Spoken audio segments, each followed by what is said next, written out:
नमस्ते भारत, आपण बघत आहात WH न्यूज। मी विजय खवसे। महाबोधी महाविहार मुक्तीसाठी देशभरात आंदोलन सुरू आहे आणि बिहार गया येथे सुद्धा मोठ्या प्रमाणात आंदोलन सुरू आहे। आंदोलनाच्या बातम्या निरंतर आम्ही WH न्यूजच्या माध्यमातून तुमच्यापर्यंत पोहोचवत आहोत, पण आजची काय बातमी आहे ते जरा बघूया। क्या आपके मकान की छत टपक रही है? बारिश में हर बार यही परेशानी, अब और नहीं। IBL एक्रेलिक केमिकल्स लेकर आया है छत टपकाव बंद करने का पक्का और असरदार सोल्यूशन। त्यांनी मला घडवलेला आहे। आदरणीय अरे भैया आकाश नामाजी मंचकावरील उपस्थित समस्त भिक्षुगण यांना अभिवादन करते। मंचकावरील उपासक उपासिका त्याचबरोबर समोर बसलेली सर्व उपासक उपासिका यांना आशीर्वाद देते। यहाँ पर लोग पहुंचे हैं, उन्होंने मध्य प्रदेश में मसाल यात्रा में काफी बड़ी भूमिका निभाई थी। आप लोग उनके बाद 3 बार साधु साधु बोलिए। इसी के साथ मैं आमंत्रित करना चाहूंगा की मग आईचं असंचं अनाउन्समेंट होते। इथे तेच झालेलं आहे, परंतु मला असं वाटतं की आपल्यामध्ये जी जिद्द आहे महाबोधी महाविहार मुक्तीची, त्यामुळे आज असं होणार नाही आणि मी आपला जास्त वेळही घेणार नाही, कारण पूज्य आकाशजी नामाजी यांच्या उसके बाद आपल्याला अखेरपर्यंत काम करायचं असल्यामुळे मी आपला वेळ जास्त घेणार नाही, थोडक्यातच बोलणार आहे आणि आपली जास्त परीक्षाही पाहणार नाही।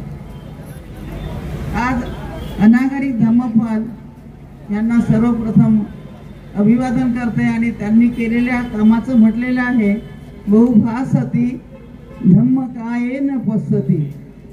त्यांच्या बाबतीमध्ये बऱ्याचशा नोट्स आल्या होत्या, वेळी भरात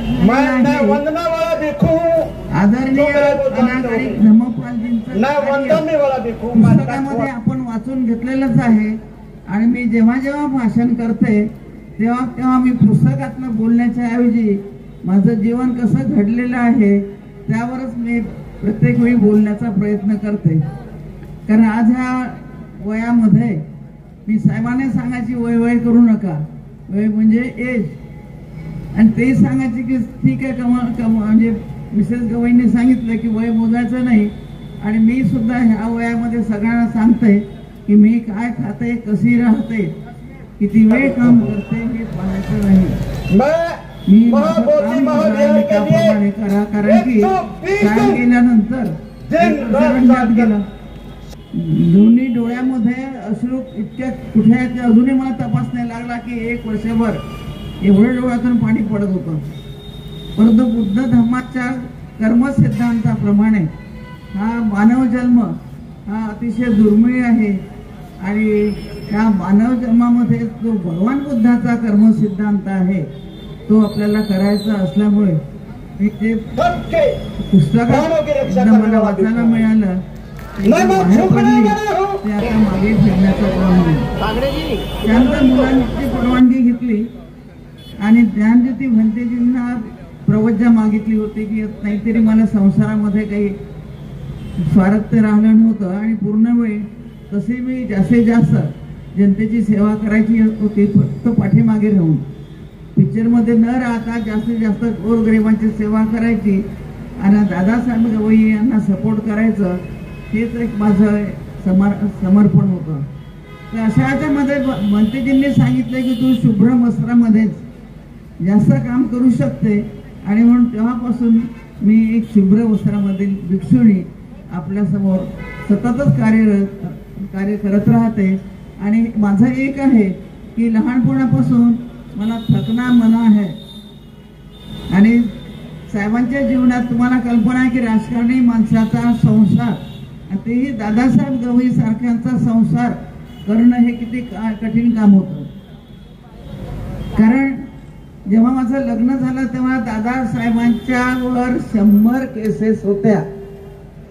सगळेजण माझ्या आईला म्हणायचे काय माय कोण्या माणसाची पोरीचं लग्न लावून देऊन राहिली, पूर्ण वेळ आयुष्य जेलमध्ये राहील, पोरगी काय करेल, परंतु मला बाबासाहेबांचं कार्य आवडत होतं आणि दादासाहेब जे गोरगरिबांचं काम करत होतं, त्यामुळे पती म्हणून मी फार कमी, परंतु एक नेता म्हणून, बाबासाहेबांचा सहकारी म्हणून मी त्यांच्याकडे जास्त पाहत होते. आणि म्हणून मोर्शीच्या सभेमध्ये जेव्हा मी शपथ घेतली की मी साहेबांना शेवटपर्यंत साथ देईल, तर ती शपथ मी शेवटपर्यंत पाळली. आज या ठिकाणी आदरणीय पूज्य भदंत भंते यांनी जो आदेश दिलेला आहे, कारण त्यांनी सांगितल्याप्रमाणे मी कट्टर बुद्ध आहे, मी आणि माझे पतीही कट्टर बुद्ध होते. बाकीच्या गोष्टी काही कारणामुळे स्पष्ट बोलता येत नाही, त्याबद्दल मला माफ करा. पण आम्ही पूर्ण बुद्धिझमला वाहून घेतलेले लोक आहोत आणि त्यामुळेच की बुद्ध महाविहार हे आमच्या अस्मितेचा प्रश्न होऊन बसलेला आहे. मी आताच 5 तारखेला बुद्धगयाला जाऊन आले. बुद्धगयाला जाऊन आल्यानंतर तिथे त्यांना जे काही सहकार्य करता आलं तेही केलं आणि त्या मंडपाला भेट देऊन आले आणि त्यांना सांगितलं की जे जे काही असेल ते आम्ही तुम्हाला संपूर्ण सहकार्य करणार आहोत.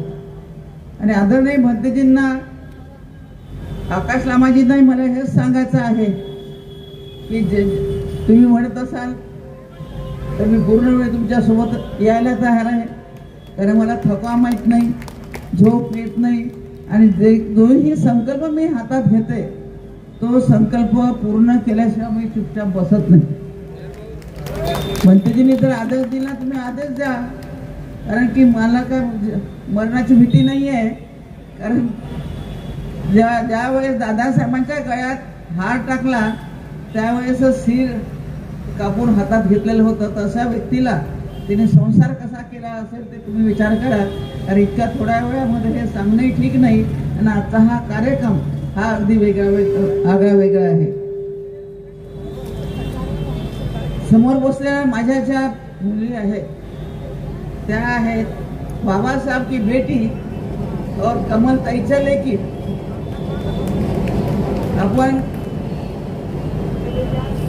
विहारामध्ये जेव्हा धम्मचक्र प्रवर्तनामध्ये असंख्य मुली असतात त्यावेळेस मी तुम्हाला सांगते की एका मिनिटामध्ये गरोदर राहावं लागलं नाही, कळा सोसावा लागला नाही, शिक्षण करावं लागलं नाही, लग्न करावं नाही. दीक्षाभूमीच्या तिथे जेव्हा कार्यक्रम होतो तेव्हा असंख्य माझ्या पोरी माझ्यावर प्रेम करणाऱ्या समोर दिसतात.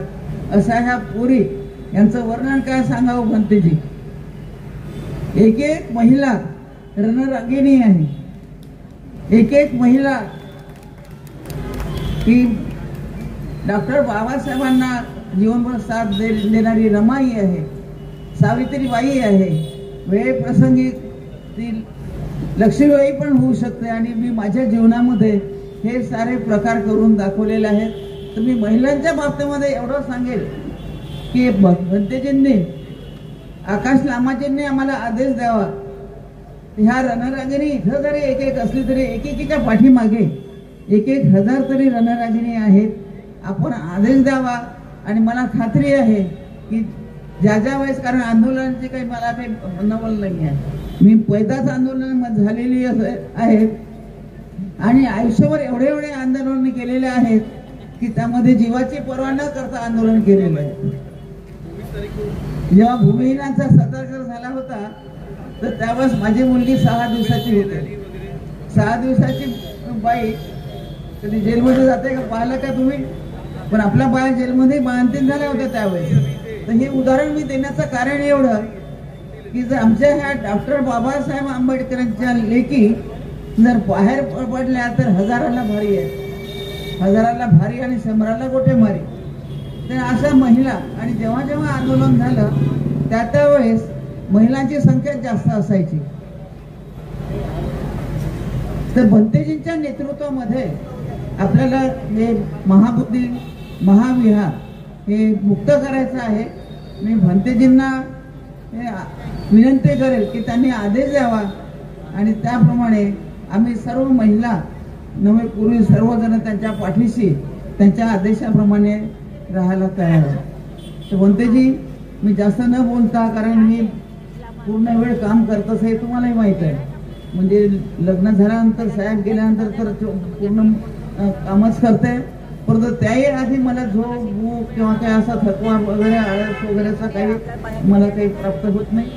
तर त्यामुळे आपण जर आदेश दिला तर ज्या वेळेस तुम्ही आपण बोलवाल त्यावेळेस मी बाकीच्या कामात सध्या बाजूला ठेवेल आणि आपल्या हे जे आंदोलन आहे आणि बुद्ध कायाचं जे आपल्या हातात येईपर्यंत जेव्हा आपण म्हणजे मला आदेश द्याल त्यावेळेस आपल्या जेव्हा तुम्ही म्हणाल त्यावेळेस मी आता बोलते सांगितलं, तुम्ही तारखा सांगा, त्या तारखेमध्ये मी लिहून म्हणजे त्यावेळेस मी हजर राहील, त्या आंदोलनात भाग घेईल. म्हणजे याचा अर्थ असं नाही की 84 इयर्स म्हणजे बेबीच म्हणतात मला, म्हणजे म्हातारी म्हणत नाही. ते 84 इयर्स जी आपल्यासमोर बसलेली बाई आहे तिला काही प्रॉब्लेम नाही, तसाला काही प्रश्न नाही. एकदा प्रतिभाताईंच्या नात्याच्या लग्नाला गेली तर 22% रॉड आहे, बॉल आहे, म्हणजे दोन्ही पाय गुडघे कामातून गेलेले आहेत, मानीला पट्टा आहे, कमरेलाही पट्टा आहे आणि असे हे दागिने घेऊन साठा गेला म्हणतात, पण कमलतेचा काटा गेलेला नाही आहे. आणि हा तर आपला अस्मितेचा प्रश्न असल्यामुळे आदरणीय लामाजी यांना मी सांगेल की त्यांनी फक्त आदेश द्यावा. बाकीचे सारे कामं सोडून तुम्ही ज्या ठिकाणी म्हणाल त्या ठिकाणी आणि जे काही सहकार्य लागेल ते करायला मी तयार आहे, एवढंच सांगते. कारण आपल्या समोर जास्त बोलणं आपके सामने ज़्यादा कहना मुझे उचित नहीं लगता है, क्योंकि मैं आपके सामने आपके एक शिष्या हूँ, बहुत छोटी हूँ, इसलिए मैं इतना ही कहती हूँ कि आप जो आदेश देंगे वो हाथ जोड़ के मैं आपके चरणों में हाजिर रहूँगी, इतना मैं बोलती हूँ. आणि मी तुम्हाला एवढंच सांगते की आंदोलन इतके खूप आंदोलन झालेले आहेत आपल्या जीवनामध्ये, परंतु ते सगळं सक्सेस झालेले आहे. त्याला कारण एक कोशिश करने वालों की हार नहीं होती और मैं अभी जिंदा हूँ. और मगाशी भंतेजींनी सांगितलं की ते मरणार आहे. मी तुम्हाला सांगते की मी मरणार नाही आहे, परंतु मेलीच असते. बुद्धमुक्तीचं जे आंदोलन आहे ते पूर्ण केल्यावरच मरेल, एवढं तुम्हाला सांगते. फक्त तुम्ही लोकांनी याच्यामध्ये राजकारण आणू नये. आदरणीय आकाश लामाजी आणि त्यांचा जो भिक्षू संघ आहे त्यांना पुढे करून, कारण राजकारण खूप झालं, त्याचं काय वाटोळ झालं हे तुम्ही डोळ्याने पाहता.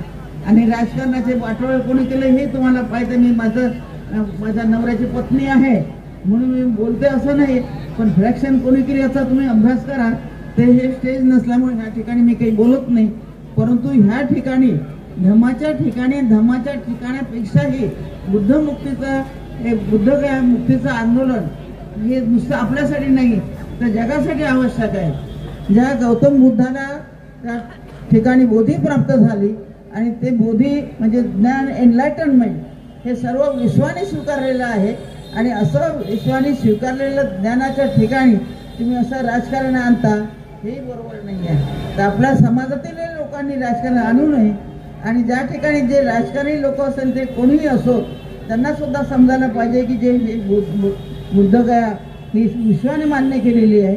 परदेशातील लोक जेव्हा आपल्या देशात येतात एअरपोर्टवर आल्यानंतर ते पहिल्यांदा त्या एअरपोर्टवरची माती डोक्याला लावतात, कारण बुद्धाचा जन्म त्या ठिकाणी झालेला आहे.